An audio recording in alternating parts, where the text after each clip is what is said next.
Hi all, welcome to TOES Academy. അപ്പോൾ നമ്മുടെ KTET എക്സാമിന് വേണ്ടിയിട്ടുള്ള ഡേറ്റും കാര്യങ്ങളും ഒക്കെ ഡിക്ലെയർഡ് ആണ് അല്ലേ?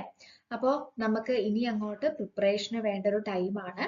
അപ്പം ഇപ്പോൾ ഈ ഒരു സമയം കൊണ്ട് തന്നെ ഒത്തിരി പേരൊക്കെ സിലബസ് ഓറിയന്റഡ് ആയിട്ട് ടോപ്പിക്കുകളെല്ലാം കവർ ചെയ്തിട്ടുണ്ടായിരിക്കും. ഇനിയിപ്പോൾ അങ്ങോട്ട് അവർക്ക് റിവിഷന്റെ സമയമായിരിക്കും അല്ലേ?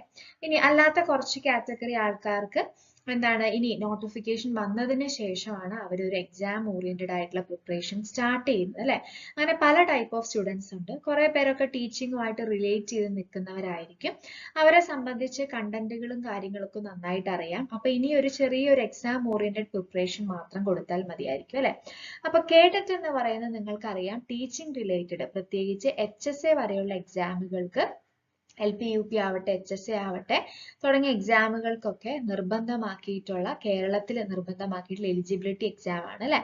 അപ്പോൾ KTET എക്സാമിന് വേണ്ടിയിട്ട് എല്ലാവരും പ്രിപ്പയർ ചെയ്യുന്നുണ്ടെന്ന് പ്രതീക്ഷിക്കുന്നു. അപ്പം ഈ ഒരു സമയത്ത് കാറ്റഗറി 3 ഫിസിക്കൽ സയൻസിൽ നമ്മൾ ഇന്നത്തെ ഒരു വീഡിയോയിൽ 50 ഡേയുടെ ഒരു സ്റ്റഡി പ്ലാനും അതേപോലെ അച്ചീവേഴ്സ് ടോപ്പിക് എന്ന് പറഞ്ഞിട്ട് നിർബന്ധമായിട്ടും നിങ്ങൾ പഠിച്ചിരിക്കേണ്ട കുറച്ച് ടോപ്പിക്കുകൾ, അതായത് എപ്പോഴും തന്നെ എക്സാമിന് ചോദിക്കുന്ന നല്ല ടോപ്പ് റാങ്കിലേക്ക് അല്ലെങ്കിൽ ടോപ്പ് മാർക്ക് മേടിക്കുന്ന സ്റ്റുഡൻസ് നിർബന്ധമായിട്ടും പ്രിപ്പയർ ചെയ്യുന്ന ടോപ്പിക്കുകളൊക്കെയാണ് നമ്മൾ ഇന്നത്തെ ഒരു വീഡിയോയിൽ ഡിസ്കസ് ചെയ്യുന്നത്. അപ്പോൾ തീർച്ചയായിട്ടും ഈ ഒരു സ്റ്റഡി പ്ലാൻ നിങ്ങൾക്ക് യൂസ്ഫുൾ ആയിരിക്കും. എല്ലാവരും ഈ ഒരു സ്റ്റഡി പ്ലാൻ നന്നായിട്ട് അറിഞ്ഞ് അതനുസരിച്ച് നിങ്ങളുടെ പഠനങ്ങൾ ക്രമീകരിക്കാൻ നോക്കുക. ഓക്കെ, അപ്പോൾ ആദ്യം തന്നെ നമ്മളൊരു 50 ഡേ സ്റ്റഡി പ്ലാൻ ആണ് നിങ്ങൾക്ക് മുമ്പിൽ പ്രൊവൈഡ് ചെയ്യുന്നത് അല്ലേ? അപ്പൊ ആ ഒരു 50 ഡേ എന്നതാണ് നമ്മുടെ ടാർഗറ്റ്. ഇനി എക്സാമിന് മുമ്പുള്ള 50 ഡേ ആണ് നമ്മുടെ ടാർഗറ്റ് എന്ന് പറയുന്നത്. ഇപ്പൊ കാറ്റഗറി 3നെ സംബന്ധിച്ചിടത്തോളം നിങ്ങൾക്കറിയാം ഫിസിക്സ്, കെമിസ്ട്രി ടോപ്പിക്കുകൾ നമ്മൾ പഠിക്കണം, പെഡഗോഗി ടോപ്പിക്കുകൾ നമ്മൾ പഠിച്ചിരിക്കണം അല്ലെ? അപ്പൊ അതിനകത്ത് നമുക്ക് 50 ദിവസം ഉള്ളതിനെ നമ്മൾ എങ്ങനെ ഡിവൈഡ് ചെയ്യാൻ പോവാണ്? ഫിസിക്സ് പഠിക്കാൻ വേണ്ടിയിട്ട് 15 ഡേയ്സ് നിങ്ങൾക്ക് യൂസ് ചെയ്യാം. അപ്പൊ നിങ്ങളൊരു കാര്യം ശ്രദ്ധിക്കുക, നിങ്ങൾ ഫിസിക്സിൽ മെയിൻ ആയിട്ട് എടുത്ത ആളാണെങ്കിൽ ആദ്യം നിങ്ങൾ പഠിക്കേണ്ടത് ആ ഒരു ടോപ്പിക് ആയിരിക്കും. അപ്പോൾ നിങ്ങൾക്കത് പെട്ടെന്ന് കവർ ചെയ്യാൻ പറ്റും. ഇപ്പൊ 15 ഡേയ്സ് മാക്സിമമേ നിങ്ങൾ എടുക്കാൻ പാടുള്ളൂ. ഓക്കെ, ഇനിയിപ്പം ഫിസിക്സ് നന്നായിട്ട് അറിയുന്ന ഒരാളാണെങ്കിൽ നിങ്ങൾക്ക് കെമിസ്ട്രി ആണ് അറിയാത്തതെങ്കിൽ നിങ്ങൾ ആദ്യം നിങ്ങളുടെ സബ്ജക്റ്റ് നന്നായിട്ട് പഠിച്ചു കഴിഞ്ഞാൽ ഇപ്പൊ നിങ്ങൾ അതൊരു 12 ദിവസം കൊണ്ട് കംപ്ലീറ്റ് കഴിഞ്ഞാൽ ബാക്കിയുള്ള ടൈം നിങ്ങൾക്ക് എവിടെ ഇൻവെസ്റ്റ് ചെയ്യാം? കെമിസ്ട്രിയിൽ ഇൻവെസ്റ്റ് ചെയ്യാം അല്ലെ? ഇനി കെമിസ്ട്രി ആണ് നിങ്ങൾ മെയിൻ സബ്ജക്റ്റ് എങ്കിൽ നിങ്ങൾക്ക് കെമിസ്ട്രി 10-12 ദിവസം കൊണ്ട് തീർക്കാൻ പറ്റിയാൽ ബാക്കി ടൈമിൽ നിങ്ങൾക്ക് ടഫ് ആയിട്ടുള്ള ഫിസിക്സിൽ ഇൻവെസ്റ്റ് ചെയ്യാം. അത് നിങ്ങളുടേതായ രീതിയിൽ പോവാം. എന്തായാലും ഫിസിക്സിന് 15 ഡേയ്സും കെമിസ്ട്രിക്ക് 15 ഡേയ്സും ആണ് നമ്മൾ അസൈൻ ചെയ്ത് കൊടുക്കുന്നത്. ഓക്കെ, ഇനി പെഡഗോഗി ടോപ്പിക്കുകൾ നിങ്ങൾക്കറിയാം ഫിസിക്സും കെമിസ്ട്രിയും കൂടെ കൂടി നമുക്ക് എത്ര മാർക്കാണ്? 50 മാർക്കാണ് വരുന്നത് അല്ലെ? 50 മാർക്ക്, 25 അല്ലെ? അങ്ങനെയാണ് വരുന്നത്. പെഡഗോഗിക്ക് മാത്രം നമുക്ക് 30 മാർക്കിന്റെ ക്വസ്റ്റ്യൻ ഉണ്ട് എക്സാമിന് അല്ലെ? 30 മാർക്കാണ് നമുക്ക് പെഡഗോഗി. അപ്പോൾ നിങ്ങൾ എപ്പോഴും ചെയ്യേണ്ടത് പെഡഗോഗിക്ക് ഇമ്പോർട്ടൻസ് കൊടുക്കണം. ഈ 30 മാർക്കിൽ ഒരു 25 മാർക്കെങ്കിലും നമ്മൾ ടാർഗറ്റ് ആയിട്ട് എടുക്കുക. അങ്ങനെയാണെങ്കിൽ നിങ്ങൾക്ക് 90 മാർക്കാണ് KTETന്റെ സ്ഥിരമായിട്ടുള്ള നമ്മുടെ കട്ട് ഓഫ് എന്ന് പറയുന്നത് അല്ലെ? ജനറൽ കാറ്റഗറിക്ക് 90 ആണ് കട്ട് ഓഫ്. ഈ 90ൽ 25 മാർക്ക് നിങ്ങൾക്ക് പെഡഗോഗിന്ന് ചെയ്യാൻ പറ്റുമെങ്കിൽ തീർച്ചയായിട്ടും നിങ്ങളുടെ സബ്ജക്ട് ഓറിയന്റഡ് ആയിട്ട് വരുന്ന 25 മാർക്ക് ഉണ്ട് അല്ലെ? ആ 25 മാർക്കിൽ നിങ്ങൾക്ക് 20 മാർക്കെങ്കിലും സ്കോർ ചെയ്യാൻ പറ്റുമല്ലോ. അപ്പൊ തന്നെ നിങ്ങൾക്ക് 45 മാർക്കായി. പിന്നെ നിങ്ങൾക്ക് കെമിസ്ട്രി ഉണ്ട്, അതേപോലെ BEdന്റെ ടോപ്പിക് വരുന്ന ഏരിയയിലെ ക്വസ്റ്റ്യൻസ് ഉണ്ട്. അപ്പൊ തീർച്ചയായിട്ടും നിങ്ങൾക്ക് എന്ത് ചെയ്യാൻ പറ്റും? ഈ ഒരു കട്ട് ഓഫ് മാർക്ക് വളരെ എളുപ്പത്തിൽ ക്രാക്ക് ചെയ്തെടുക്കാൻ പറ്റും. കറക്റ്റ് അല്ലേ? ഇനി PYQ പ്രാക്ടീസ് വളരെ ഇമ്പോർട്ടന്റ് ആണ്.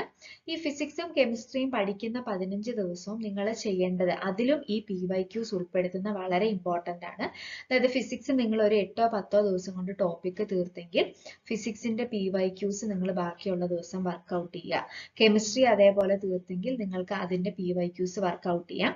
അത് പഠിക്കുന്നതിന്റെ കൂടെ വർക്ക്ഔട്ട് ചെയ്യുകയും ഇമ്പോർട്ടന്റ് ആയിട്ടുള്ള ഏരിയാസ് ഒക്കെ നിങ്ങൾ അങ്ങനെ കണ്ടുപിടിച്ച് പ്രൊഡക്റ്റീവ് ആയിട്ട് തന്നെ വർക്ക് ചെയ്യുക. കൂടെ ഒരു കാര്യം കൂടെ ചെയ്യുക, നമ്മൾ നോക്കിയ ക്വസ്റ്റ്യൻ പേപ്പർ ആണെങ്കിലും PYQs മാത്രമായിട്ട് ഒരു 5 ദിവസം, ചിലപ്പോൾ നമ്മൾ ഈ സബ്ജക്റ്റ് പഠിച്ചപ്പോൾ നോക്കി പോയതായിരിക്കാം, എങ്കിൽ കൂടി PYQs മാത്രം നിങ്ങൾക്ക് PYQs ക്വസ്റ്റ്യൻ പേപ്പേഴ്സ് പ്രിന്റ് ആയിട്ട് എടുക്കാൻ പറ്റുമെങ്കിൽ അങ്ങനെ എടുത്തിട്ട് എക്സാം എഴുതുന്നത് പോലെ തന്നെ ഒരു 5 ദിവസം നിങ്ങൾ വർക്ക് ചെയ്യുക. അപ്പോൾ ഒരു ടൈം വെച്ചിട്ട് ഒരു എക്സാം ആയിട്ട് ഈ ഒരു എക്സാം ഇപ്പൊ നമ്മളെല്ലാം പഠിച്ചു തീരും അല്ലേ, ഈ പറയുന്ന ദിവസങ്ങൾ കൊണ്ട് നമ്മളെല്ലാം പഠിച്ചു തീരും. ഒരു 38 ദിവസം കൊണ്ട് കണ്ടന്റുകൾ നമ്മൾ പഠിച്ചു തീർക്കും. പിന്നെ ശരിക്കും എക്സാം അറ്റൻഡ് ചെയ്യുന്ന പോലെ ടൈം വെച്ചിട്ട് നിങ്ങളുടെ കയ്യിലുള്ള പ്രിന്റ് ആയിട്ട് എടുക്കാൻ പറ്റിയിട്ടുള്ള ക്വസ്റ്റ്യൻ പേപ്പേഴ്സ് വെച്ചിട്ട് നിങ്ങൾ എക്സാം പ്രാക്ടീസ് ചെയ്യാം.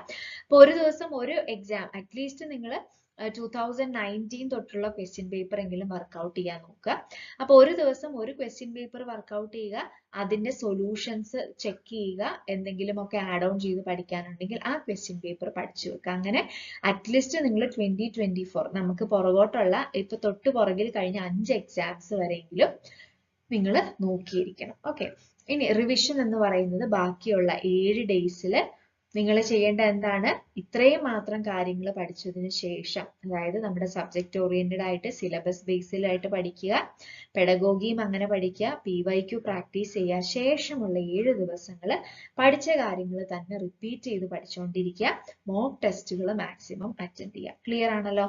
ഇത്രയും കാര്യങ്ങൾ ചെയ്തു കഴിഞ്ഞാൽ നമുക്ക് വളരെ എളുപ്പത്തിൽ 50 ദിവസം കൊണ്ട് കേട്ടറ്റ് കാറ്റഗറി 3 നമുക്ക് ക്രാക്ക് ചെയ്യാൻ പറ്റും. അപ്പൊ ചുമ്മാ വലിച്ചു വാരി എന്തെങ്കിലുമൊക്കെ പഠിക്കുക എന്നുള്ളതല്ല, വളരെ പ്രൊഡക്റ്റീവ് ആയിട്ട് സ്ട്രാറ്റജിക്കൽ ആയിട്ട് വൈസ് ആയിട്ട് നമ്മൾ സിലബസിനെ അപ്രോച്ച് ചെയ്യാന്നുള്ളതാണ്. ഓക്കെ, കാരണം നമ്മുടെ മുമ്പിലുള്ളത് 50 ദിവസമാണ്. 50 ദിവസത്തെ എഫിഷ്യന്റ് ആയിട്ട് മാനേജ് ചെയ്ത് കഴിഞ്ഞാൽ ഇനിയുള്ള സമയം മതി നിങ്ങൾക്ക് ഈ ഒരു കേട്ടറ്റ് കാറ്റഗറി 3 ഫിസിക്കൽ സയൻസ് ക്രാക്ക് ചെയ്യാൻ വേണ്ടിയിട്ട്. അപ്പൊ നിങ്ങൾക്ക് അറിയാം, കേട്ടറ്റ് കാറ്റഗറി 3 ക്രാക്ക് ചെയ്ത് കഴിഞ്ഞാൽ താഴേക്കുള്ള കേട്ടറ്റ് ഒന്നും നമുക്ക് കിട്ടിയില്ലെങ്കിലും കുഴപ്പമില്ല അല്ലെ.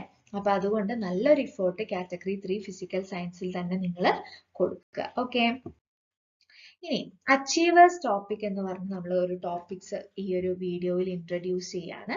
വളരെ ഇമ്പോർട്ടന്റ് ആണ്, കാരണം എന്തായാലും നിങ്ങൾ പഠിച്ചിരിക്കും. ഇപ്പൊ നിങ്ങൾക്ക് ഒരു ടൈമിന്റെ ഇഷ്യൂ ഉണ്ട്, സിലബസ് മൊത്തം കവർ ചെയ്യാൻ പറ്റുന്നില്ല, അങ്ങനെയാണെങ്കിൽ കൂടി നിങ്ങൾ ഈ അച്ചീവേഴ്സ് ടോപ്പിക് നിർബന്ധമായിട്ടും നോക്കിയിരിക്കണം. ഓക്കെ, അപ്പൊ ഒന്ന് നോക്കിക്കേ, ഫിസിക്സിലെ സംബന്ധിച്ചിടത്തോളം സൗണ്ട് എന്ന് പറയുന്ന ടോപ്പിക് വളരെ ഇമ്പോർട്ടന്റ് ആണ്. ഓക്കെ, അപ്പൊ സൗണ്ട് എന്ന് പറയുമ്പോൾ നമുക്ക് സൗണ്ടിന്റെ കുറെ ക്യാരക്ടറിസ്റ്റിക്സ് അതിൽ പഠിക്കാനുണ്ട്. എന്താണ് loudness, frequency, wavelength, pitch, സൗണ്ടിന്റെ റിഫ്ലക്ഷനും റിഫ്രാക്ഷനും ആയിട്ട് ബേസ് ചെയ്ത കൺസെപ്റ്റുകളൊക്കെ നമുക്ക് നോക്കാനുണ്ട്. പിന്നെ എക്കോ എന്താണ്, അതിൽ മാത്തമാറ്റിക്കലി പ്രോബ്ലംസ് വരാം, ബീറ്റ് മാത്തമാറ്റിക്കൽ പ്രോബ്ലംസ് വരാം, ഡോപ്ലർ ഇഫക്റ്റ് വളരെ ഇമ്പോർട്ടന്റ് ആണ്, റിവർബറേഷൻ, സോണാർ തുടങ്ങിയ കാര്യങ്ങളൊക്കെ ഈ ഒരു ഇതിനകത്ത് വരുന്ന, റെസണൻസ് എന്ന കൺസെപ്റ്റ്, ഇതൊക്കെ സൗണ്ട് എന്ന് പറയുന്ന ടോപ്പിക്കിൽ വരുന്നത്. അപ്പൊ എന്തായാലും സൗണ്ട് എന്ന് പറയുന്ന ടോപ്പിക്കിൽ നിന്ന് ഒരു നല്ല എമൗണ്ട് ഓഫ് ക്വസ്റ്റ്യൻസ് നമുക്ക് ഉണ്ടായിരിക്കും. സൗണ്ട് എന്ന് പറയുമ്പോൾ ഞാനിപ്പോ പറഞ്ഞ ടോപ്പിക്കുകളെല്ലാം അതിൽ ഉൾപ്പെടും എന്നുള്ളതും കൂടെ നിങ്ങളൊന്ന് ഓർത്ത് വെച്ചിരിക്കാം. ഇനി ലൈറ്റും വളരെ ഇമ്പോർട്ടന്റ് ആണ്. ലൈറ്റിൽ ഏറ്റവും ആദ്യം ബേസിക് തുടങ്ങുവാണെങ്കിൽ റിഫ്ലക്ഷൻ അല്ലെ, അതിന്റെ കുറെ കാര്യങ്ങൾ നമുക്ക് പഠിക്കാനുണ്ട്. പ്ലെയിൻ മിററിന്റെ കേസിൽ, സ്ഫെറിക്കൽ മിറേഴ്സിന്റെ കേസിൽ മൾട്ടിപ്പിൾ റിഫ്ലക്ഷൻ എന്ന് പറയുന്ന ഒരു ഫിനോമിനൻ ഉണ്ട്. അതിലെ ഇമേജ് ഫോർമേഷൻ, എത്ര ഇമേജ് ഫോർമേഷൻ നടക്കും, ഒരു ഇക്വേഷൻ ഉണ്ട്, അത് നിങ്ങൾ നോക്കണം. അതേപോലെ സ്ഫെറിക്കൽ മിറേഴ്സിന്റെയും ലെൻസിന്റെയും ഒക്കെ ഇമേജ് ഫോർമേഷനും അതിന്റെ ആപ്ലിക്കേഷൻസും ഇമ്പോർട്ടന്റ് ആണ്. റിഫ്രാക്ഷൻ എന്ന കൺസെപ്റ്റ് ഇമ്പോർട്ടന്റ് ആണ് അല്ലെ, അതിൽ വരുന്നതാണ് optical density, total internal reflection, അതിന്റെ ആപ്ലിക്കേഷൻ ഒക്കെ നമുക്ക് ഇമ്പോർട്ടന്റ് ആണ്. ഇനി റേ ഡയഗ്രാം നമ്മൾ പഠിച്ചിരിക്കണം, ഇമ്പോർട്ടന്റ് ആണ്. അതായത് അതിൽ നിന്ന് റേ ഡയഗ്രാം കറക്റ്റ് അതേപോലെ ക്വസ്റ്റ്യൻസ് ഉണ്ടാവില്ല, പക്ഷെ മാത്തമാറ്റിക്കൽ ആയിട്ട് നമ്മുടെ മിറർ ഇക്വേഷനും ലെൻസ് ഇക്വേഷനും ഒക്കെ യൂസ് ചെയ്യാനും സൈൻ കൺവെൻഷൻസ് അപ്ലൈ ചെയ്യാനും പ്രോബ്ലംസ് വർക്ക്ഔട്ട് ചെയ്യാനൊക്കെ നിങ്ങൾക്ക് അറിഞ്ഞിരിക്കണം. ലെൻസിന്റെ ഭാഗത്തേക്ക് വരുമ്പോൾ വളരെ ഇമ്പോർട്ടന്റ് ആണ് ലെൻസിന്റെ ഇക്വേഷൻസ്, അതേപോലെ പവർ അല്ലെ, പവർ എന്ന കൺസെപ്റ്റ് ഒക്കെ നമുക്ക് ഈ ഒരു ഭാഗത്ത് വളരെ ഇമ്പോർട്ടന്റ് ആയിട്ട് വരുന്നതാണ്. അപ്പൊ ഇത്രയും ടോപ്പിക് എങ്കിലും ലൈറ്റിൽ നിന്ന് നിങ്ങൾ നിർബന്ധമായിട്ട് നോക്കിയിട്ടുണ്ടായിരിക്കും. അടുത്തതാണ് മോഷൻ എന്ന് പറയുന്ന ഒരു കൺസെപ്റ്റ് അല്ലെ. അപ്പൊ മോഷനിൽ നമ്മൾ വളരെ ബേസിക് ആയിട്ട് എന്താണ് ഡിസ്പ്ലേസ്മെന്റ്, വെലോസിറ്റി, ആക്സിലറേഷൻസ് ഒക്കെ നോക്കണം. ഇക്വേഷൻസ് ഓഫ് മോഷൻ ഇമ്പോർട്ടന്റ് ആണ്, എപ്പോഴും ഒരു ക്വസ്റ്റ്യൻ പ്രോബ്ലം അതിൽ നിന്ന് ചോദിക്കാറുണ്ട്. ഗ്രാഫ്, അതിന്റെ റെലവൻസ് വളരെ ഇമ്പോർട്ടന്റ് ആണ്. പിന്നെ വരുന്ന സർക്കുലർ മോഷൻ, സെൻട്രിപിറ്റൽ ആക്സിലറേഷൻ തുടങ്ങിയ കൺസെപ്റ്റ്, മൊമെന്റം എന്ന കൺസെപ്റ്റ്, ന്യൂട്ടന്റെ laws of motion, law of conservation of momentum അല്ലെ, ഗണ്ണിന്റെ റീകോയിലിംഗ്, ഇതൊക്കെ വളരെ ഇമ്പോർട്ടന്റ് ആയിട്ടുള്ള കൺസെപ്റ്റ് ആണ് മോഷൻ എന്ന ടോപ്പിക് നമ്മൾ കൺസിഡർ ചെയ്യുമ്പോൾ അല്ലെ. ഇനി അടുത്തതാണ് electricity and magnetism. Electricity and magnetism അല്ലെ, പേര് കേൾക്കും. മാഗ്നറ്റിസം എന്ന് പറയുമ്പോൾ തന്നെ നമുക്കറിയാം എന്താണ്, ഡിഫറെന്റ് ടൈപ്പ് ഓഫ് മാഗ്നറ്റ് ഉണ്ട്, അതിന്റെ പ്രോപ്പർട്ടീസ് ഉണ്ട്. മാഗ്നറ്റിക് ഫീൽഡ് ലൈൻ അതിന്റെ ക്യാരക്ടറിസ്റ്റിക്സ് ഉണ്ട്. എർത്തിന്റെ മാഗ്നറ്റിസം ഉണ്ട് അല്ലെ. പിന്നെ മാഗ്നറ്റിക് ഇൻഡക്ഷൻ ഉണ്ട്. പിന്നെ ഡിഫറെന്റ് മെറ്റീരിയൽ ഉണ്ട്, പാരാമാഗ്നറ്റിക്, ഡയാമാഗ്നറ്റിക്, ഫെറോമാഗ്നറ്റിക് മെറ്റീരിയലുകൾ. അതിന്റെ പ്രോപ്പർട്ടീസ് ഒക്കെ മാഗ്നറ്റിസത്തിൽ നിങ്ങൾ നോക്കി വെച്ചിട്ടുണ്ടായിരിക്കണം. ഇലക്ട്രിസിറ്റിയിലേക്ക് വരുമ്പോഴേക്കും സ്റ്റാറ്റിക് ഇലക്ട്രിസിറ്റി എന്ന കൺസെപ്റ്റ് വളരെ ഇമ്പോർട്ടന്റ് ആണ്. പിന്നെ ഓംസ് ലോയ്, റെസിസ്റ്റൻസ് എന്ന concept, ammeter, galvanometer, volt meter, ഇതുമായിട്ട് റിലേറ്റ് ചെയ്തിരിക്കുന്ന ചെറിയ ചെറിയ മാത്തമാറ്റിക്കൽ ആയിട്ടുള്ള problems, Joule's law of heating തുടങ്ങിയ കൺസെപ്റ്റ് ഒക്കെ ഇവിടെ ഇമ്പോർട്ടന്റ് ആണ് കേട്ടോ. ഇഫക്റ്റ് ഓഫ് കറണ്ടിലും ഞാനിപ്പം പറഞ്ഞ പോലെ എന്താണ്, ജൂൾസ് ലോ ഓഫ് ഹീറ്റിംഗ്, അങ്ങനത്തെ കൺസെപ്റ്റുകളൊക്കെ ആ ഒരു ഭാഗത്തും ആഡ് ഓൺ ചെയ്തു വരും. ഇലക്ട്രോ മാഗ്നറ്റിക് ഇൻഡക്ഷൻ, ഈ ഒരു ടോപ്പിക് ഒക്കെ ഇമ്പോർട്ടന്റ് ആണ്. അതിനകത്ത് നമുക്ക് ഇലക്ട്രോ മാഗ്നറ്റിക് ഇൻഡക്ഷനും അതിന്റെ ആപ്ലിക്കേഷൻസ് ഒക്കെ വരും. സോളിനോയിഡ് എന്ന കൺസെപ്റ്റ് വളരെ ഇമ്പോർട്ടന്റ് ആണ്. പിന്നെ എന്താണ് മ്യൂച്വൽ ഇൻഡക്ഷൻ, സെൽഫ് ഇൻഡക്ഷൻ, അതേപോലെ നമ്മുടെ ട്രാൻസ്ഫോമറിന്റെ കൺസെപ്റ്റ്, ഇലക്ട്രിക് മോട്ടോഴ്സ്, ജനറേറ്റേഴ്സ്, ഇവയൊക്കെ നിങ്ങൾ ഈ ഒരു ഭാഗത്ത് നിന്ന് നോക്കിയിരിക്കുക. അപ്പൊ ഇതാണ് ഫിസിക്സിൽ നമ്മുടെ അച്ചീവേഴ്സ് ടോപ്പിക്സ് എന്ന് പറയുന്ന കുറച്ച് ടോപ്പിക്കുകൾ നിങ്ങൾക്ക് ഇൻട്രൊഡ്യൂസ് ചെയ്ത് തന്നിരിക്കുകയാണ്. ഓക്കെ, ഇനി കെമിസ്ട്രി വരുമ്പോൾ ആറ്റംസ്, ബേസിക് ആയിട്ടുള്ള ക്വസ്റ്റ്യൻസ് ആണെങ്കിലും ആറ്റത്തിൽ നിന്ന് എപ്പോഴും തന്നെ എക്സാമിന് ക്വസ്റ്റ്യൻസ് ഉണ്ടായിരിക്കാറുണ്ട്. ആറ്റത്തിന്റെ സബ് ആറ്റോമിക് പാർട്ടിക്കിൾസിനെ കുറിച്ച് ഒരു അവബോധം ഉണ്ടായിരിക്കുന്നത് നല്ലതാണ്. അതേപോലെ വ്യത്യസ്തമായിട്ടുള്ള ആറ്റോമിക് മോഡലുകൾ, അതിന്റെയൊക്കെ ഡ്രോബാക്കുകളൊക്കെ കൃത്യമായിട്ട് പഠിച്ചിട്ടുണ്ടായിരിക്കണം. ഇലക്ട്രോണിക് കോൺഫിഗറേഷന്, അതേപോലുള്ള കാര്യങ്ങളൊക്കെ ആറ്റത്തിൽ ഇമ്പോർട്ടന്റ് ആണ്. പീരിയോഡിക് ടേബിളിലേക്ക് വരുമ്പോൾ വളരെ കെമിസ്ട്രിയെ സംബന്ധിച്ചിടത്തോളം വളരെ ഇമ്പോർട്ടന്റ് ആയിട്ടുള്ളതാണ് പീരിയോഡിക് ടേബിൾ അല്ലെ. ആ ഒരു ഹിസ്റ്ററി നിങ്ങൾക്ക് അറിഞ്ഞിട്ടുണ്ടായിരിക്കണം. ഓരോരുത്തരുടെ പീരിയോഡിക് ടേബിളും അതിന്റെ പ്രത്യേകതകളും അല്ലെ, സയന്റിസ്റ്റുകളും അവരുടെ പീരിയോഡിക് ടേബിൾ എന്തിന്റെ ബേസിലാണ് അവർ ടേബിൾ കൺസ്ട്രക്ട് ചെയ്തതെന്നുള്ള കാര്യങ്ങളൊക്കെ വളരെ വളരെ ഇമ്പോർട്ടന്റ് ആയിട്ടുള്ള ഒരു ഏരിയ ആണ് പീരിയോഡിക് കെമിസ്ട്രി ടോപ്പിക്കിനെ സംബന്ധിച്ചിടത്തോളം അല്ലെ. പിന്നെ വാലൻസി കാൽക്കുലേറ്റ് ചെയ്യാൻ വേണ്ടിയിട്ട് പിന്നെ വളരെ ഇമ്പോർട്ടന്റ് ആണ് SPDF ബ്ലോക്കുകൾ, അതിന്റെ ക്യാരക്ടറിസ്റ്റിക്സിനെ കുറിച്ച്. പീരിയോഡിക് ട്രെൻഡുകൾ വളരെ ഇമ്പോർട്ടന്റ് ആണ് അല്ലെ.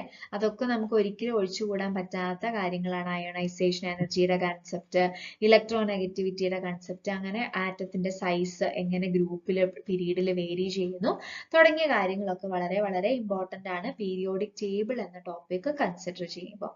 ഇനി കെമിക്കൽ ബോണ്ടിങ് എന്ന് പറയുമ്പോൾ എന്തായിരിക്കും? കെമിക്കൽ ബോണ്ടിങ്ങിൽ ഏതൊക്കെയാണ് നിങ്ങൾക്ക് അറിയാം അല്ലെ. അയോണിക് ബോണ്ട്, കോവലന്റ് ബോണ്ടുകൾ, പിന്നെ അതുമായിട്ട് റിലേറ്റ് ചെയ്ത കുറെ പ്രോപ്പർട്ടീസും കാര്യങ്ങളും, കെമിക്കൽ ഫോർമുലാസ്, കെമിക്കൽ ഇക്വേഷൻസ്, അങ്ങനത്തെ കാര്യങ്ങളൊക്കെ നിങ്ങൾ ഇവിടെ എന്താ അറിഞ്ഞിരിക്കണം. കെമിക്കൽ ബോണ്ടിന് മോൾ കൺസെപ്റ്റ് പ്രോബ്ലം ആയിട്ട് കെമിസ്ട്രിയിൽ എപ്പോഴും ചോദിക്കുന്ന ഒരു ഏരിയ ആണ് മോൾ കൺസെപ്റ്റ് എന്ന് പറയുന്നത്. ഗ്യാസ് ലോസ് ഇമ്പോർട്ടന്റ് ആണ്. പിന്നെ മെറ്റൽസ് എന്ന് പറയുന്ന ഒരു ടോപ്പിക് നമ്മുടെ നമ്മുടെ സിലബസിൽ തന്നിട്ടുണ്ട്. മെറ്റൽസ് ബേസിക് ആയിട്ട് വരുന്ന മെറ്റൽസിന്റെ പ്രോപ്പർട്ടീസും കാര്യങ്ങളും ആണ്. പിന്നെ കൊറോഷൻ, അത് പ്രിവെന്റ് ചെയ്യാനുള്ള കാര്യങ്ങൾ തുടങ്ങിയ കുറച്ച് കൺസെപ്റ്റുകൾ കെമിസ്ട്രിയിൽ നമ്മൾ അറിഞ്ഞിരിക്കുക. ഓക്കെ, അപ്പൊ ഇതൊക്കെയാണ് കെമിസ്ട്രിയിലെ റാങ്ക് മേക്കിംഗ് ആയിട്ടുള്ള അല്ലെങ്കിൽ അച്ചീവേഴ്സ് ടോപ്പിക് ആയിട്ട് നമ്മൾ ഇൻട്രൊഡ്യൂസ് ചെയ്യുന്ന കുറച്ച് ടോപ്പിക്കുകൾ.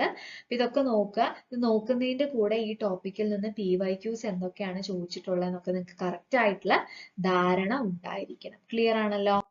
ഇനി പെഡഗോഗിയിലേക്ക് വരുമ്പോൾ ഇവാലുവേഷൻ അല്ലെ. ഈ ഒരു ഭാഗത്തു നിന്ന് വരുന്ന ക്വസ്റ്റ്യൻസ് എന്ന് പറഞ്ഞു കഴിഞ്ഞാൽ നിങ്ങൾക്ക് അറിയാം എന്താണ്, tools and techniques of evaluation ആണ് വളരെ ഇമ്പോർട്ടന്റ് ആയിട്ട് വരുന്നത്. അതിനകത്താണ് ഫോർമേറ്റീവ്, സമ്മേറ്റീവ് ഇവാലുവേഷൻ, CCE അല്ലെ, കണ്ടിന്യൂസ് ആൻഡ് കോംപ്രിഹെൻസീവ് ഇവാലുവേഷൻ, പിന്നെ അച്ചീവ്മെന്റ് ടെസ്റ്റ്, അതിന്റെ കൺസ്ട്രക്ഷൻ സ്റ്റെപ്പുകൾ, പിന്നെ ഡയഗ്നോസ്റ്റിക് ടീച്ചിങ്, റെമഡിയൽ ടീച്ചിങ് തുടങ്ങിയ കാര്യങ്ങളൊക്കെ വരുന്നുണ്ട് അല്ലെ. അതാണ് നമ്മൾ ഇവാലുവേഷൻ എന്ന ടോപ്പിക്കിലേക്ക് ഉൾപ്പെടുത്തിയിട്ടുള്ളത്. പിന്നെ വരുന്നത് ഏതാണ്, മോഡൽസ് ഓഫ് ടീച്ചിങ് എന്ന് പറയും. അപ്പൊ വ്യത്യസ്തമായ മോഡൽസ് ഓഫ് ടീച്ചിങ് ഉണ്ട്. അതിനെക്കുറിച്ചൊക്കെ കറക്റ്റ് ആയിട്ടുള്ള ഒരു ധാരണ നമ്മൾക്ക് ഉണ്ടായിരിക്കണം അല്ലെ. പിന്നെ എന്താണ്, theoretical basis of science teaching, അപ്പൊ അതിനകത്ത് വരുന്ന എന്താണ് നമ്മുടെ പിയാഷയുടെയും ബ്രൂണറിന്റെയും ഗാഗ്നയുടെയും കൺസ്ട്രക്റ്റിവിസ്റ്റ് തിയറീസും കാര്യങ്ങളൊക്കെ നമ്മൾ അറിഞ്ഞിരിക്കണം. വളരെ ഇമ്പോർട്ടന്റ് ആയിട്ടുള്ള കാര്യമാണ്. ഏറ്റവും ബേസിക് ആയിട്ട് ആ തിയറീസും അതിലെ ഇമ്പോർട്ടന്റ് പോയിന്റ്സും അറിഞ്ഞിരിക്കണം. ടാക്സോണമി ഓഫ് എഡ്യൂക്കേഷണൽ ഒബ്ജക്റ്റീവ് അല്ലെ, ബ്ലൂംസ് ടാക്സോണമി, മാർക്കോമാർക്ക് ആൻഡ് യാഗർ ടാക്സോണമി ഒക്കെ വളരെ ഇമ്പോർട്ടന്റ് ആണ്. പ്രോസസ് സ്കില്ലുകൾ അല്ലെ, നമുക്ക് എത്ര 13 പ്രോസസ് സ്കില്ലുകൾ ഉണ്ട്, അതിന്റെ പേരുകളൊക്കെ അറിഞ്ഞിരിക്കണം. മോഡൽസ് ഓഫ് ടീച്ചിങ് എന്ന് പറയുന്ന ഒരു ഏരിയയും കൂടെ നിങ്ങൾ അറിഞ്ഞിരിക്കണം. അപ്പൊ ഇത്രയും കാര്യങ്ങളാണ് ഇതിനകത്ത് നമുക്ക് നിർബന്ധമായിട്ടും പഠിക്കാൻ. പെഡഗോഗിയിലെ ഒരു റാങ്ക് മേക്കിംഗ് ആയിട്ടുള്ള ക്വസ്റ്റ്യൻസ് വരിക.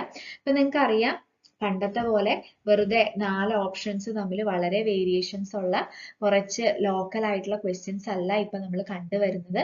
വളരെ സ്റ്റാൻഡേർഡ് ആയിട്ടുള്ള ക്വസ്റ്റ്യൻസ് ആണ് ഇപ്പൊ നമ്മുടെ എക്സാമിന് നമ്മൾ ഓരോ ദിവസവും ഓരോ തവണത്തെ എക്സാമുകളിലും ചേഞ്ചുകൾ വരുന്നത് അല്ലെ. ഇപ്പൊ എക്സാമിന്റെ ഒക്കെ പ്രത്യേകത എന്താണ്? പണ്ട് ഒരു ക്വസ്റ്റ്യൻ ഉണ്ടായിരിക്കും 4 ഓപ്ഷൻസ്. ആ 4 ഓപ്ഷനിൽ 3 നമുക്ക് എന്തായാലും ഇത് ഈ ചോദ്യത്തിന്റെ ഉത്തരം ആയിരിക്കില്ല നമുക്ക് ഐഡന്റിഫൈ ചെയ്യാൻ എളുപ്പമായിരുന്നു. അതുകൊണ്ട് തന്നെ കേട്ടിട്ട് കിട്ടുക എന്ന് പറയുന്നത് എളുപ്പമായിരുന്നു. ഇപ്പൊ ഒരു ക്വസ്റ്റ്യൻ 4 ഓപ്ഷൻ എന്ന് പറയുമ്പോൾ ആ 4 ഓപ്ഷനും തമ്മിൽ വളരെ ക്ലോസ് ആയിട്ടുള്ള സിമിലാരിറ്റി ഉണ്ടായിരിക്കും. അല്ലെങ്കിൽ അറ്റ്ലീസ്റ്റ് 2 ഓപ്ഷൻസ് തമ്മിലെങ്കിലും വളരെ ക്ലോസ് ആയിട്ടുള്ള സിമിലാരിറ്റി ഉണ്ടായിരിക്കും. അതിൽ നിന്ന് ഒരെണ്ണം ചൂസ് ചെയ്യുമ്പോൾ പലർക്കും എററും സംഭവിക്കും. ഓക്കെ, അപ്പോൾ ഇങ്ങനത്തെ പ്രശ്നങ്ങളൊക്കെ നമുക്ക് എങ്ങനെ ഓവർകം ചെയ്യാൻ പറ്റുന്നത്? ക്വസ്റ്റ്യൻ പേപ്പേഴ്സ് വർക്ക്ഔട്ട് ചെയ്യുമ്പോഴാണ്.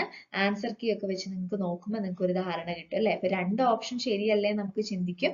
അപ്പോൾ ആൻസർ കീയിൽ നമ്മൾ പറഞ്ഞ ഓപ്ഷൻ അല്ലെങ്കിൽ നിങ്ങൾ അതിന്റെ പുറകിൽ ചെക്ക് ചെയ്യുക, എന്തുകൊണ്ട് മറ്റേ ഓപ്ഷൻ വന്നില്ല അല്ലെ. അങ്ങനെ ചെക്ക് ചെയ്യുമ്പോഴാണ് എങ്ങനെയാണ് ഇവര് ഓപ്ഷൻസ് സെലക്ട് ചെയ്യുന്നത്, ആൻസർ കീ ഉണ്ടാക്കുന്നവർ അല്ലെങ്കിൽ ക്വസ്റ്റ്യൻസ് ഉണ്ടാക്കുന്നവര് ഏത് കൺസെപ്റ്റിലാണ് ആ ആൻസറിന് ചൂസ് ചെയ്തതെന്നുള്ളത് നമുക്ക് മനസ്സിലാവും. ആ ഒരു സംഭവം ക്ലിക്ക് ആയി കഴിഞ്ഞാൽ നിങ്ങൾക്ക് വളരെ എളുപ്പത്തിൽ MCQ എക്സാമുകൾക്ക് സ്കോർ ചെയ്യാൻ പറ്റും. ക്ലിയർ ആണല്ലോ? അപ്പോൾ വളരെ നല്ലൊരു പ്രിപ്പറേഷൻസ് നിങ്ങൾ കൊടുക്കുക. ടോസ് അക്കാഡമിയിൽ നമ്മൾ ക്രാഷ് ബാച്ച് കേട്ടറ്റിന് സ്റ്റാർട്ട് ചെയ്തിട്ടുണ്ട്. ഇതുവരെ പഠിക്കാത്തവരൊക്കെ ആണെങ്കിൽ തീർച്ചയായിട്ടും ടോസ് അക്കാഡമിയിൽ 7510155485 എന്ന നമ്പറിൽ കോൺടാക്ട് ചെയ്യുക.